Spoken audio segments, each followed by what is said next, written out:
Rester à la maison est devenu une véritable corvée, tant pour les enfants que pour les parents. Les préventions contre le coronavirus obligent. Les enfants sont contraints pour certains de suivre les cours à la maison. Alors, comment occuper les élèves pendant cette période? Certains parents ont du mal à s'en sortir et ne souhaitent qu'un retour à la normale.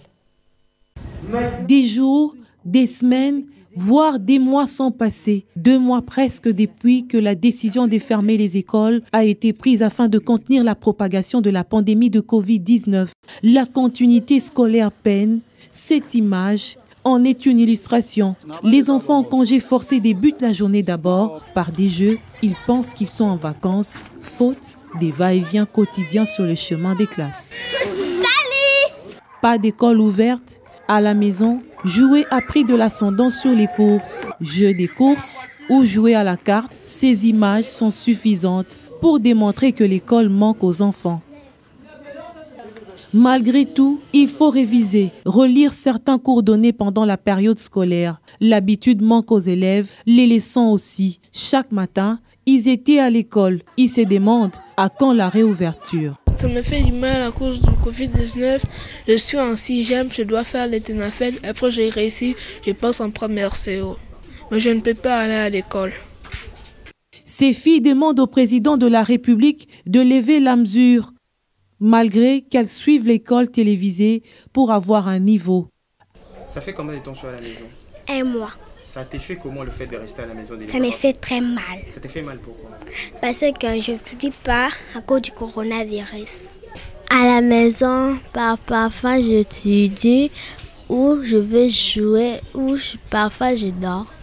Je demande au président de libérer l'école. Abbé Tassissou, docteur et mère de ses enfants, estime que cette situation ne donne pas aux élèves la possibilité d'assimiler les leçons et d'avoir le niveau qu'il faut. Vraiment, c'est dur.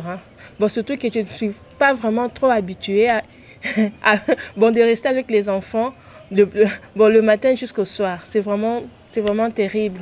Cette année, les enfants ont fini très tôt et ils n'ont pas bien réussi leurs leçons aussi.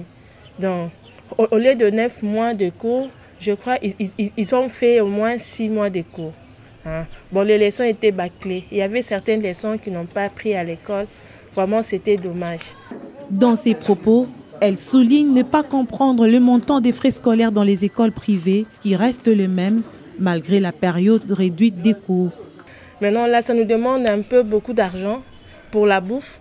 Et les enfants, quand ils sont dans des périodes de vacances, ils mangent à tout moment. Malgré que les enfants n'étaient pas à l'école, mais les parents étaient vraiment obligés de payer les frais. Alors ça nous a demandé vraiment beaucoup d'efforts physiques et surtout, pendant cette période, il n'y avait pas eu de travail. Depuis l'avènement de la pandémie de la Covid-19 en République démocratique du Congo, le gouvernement congolais a déjà fermé à 2 reprises les écoles pour éviter la propagation de la pandémie. Une situation qui non seulement ne favorise pas l'apprentissage, mais aussi fait régresser le système éducatif congolais appelé à la réforme, car pour beaucoup, il n'y a pas d'alternative.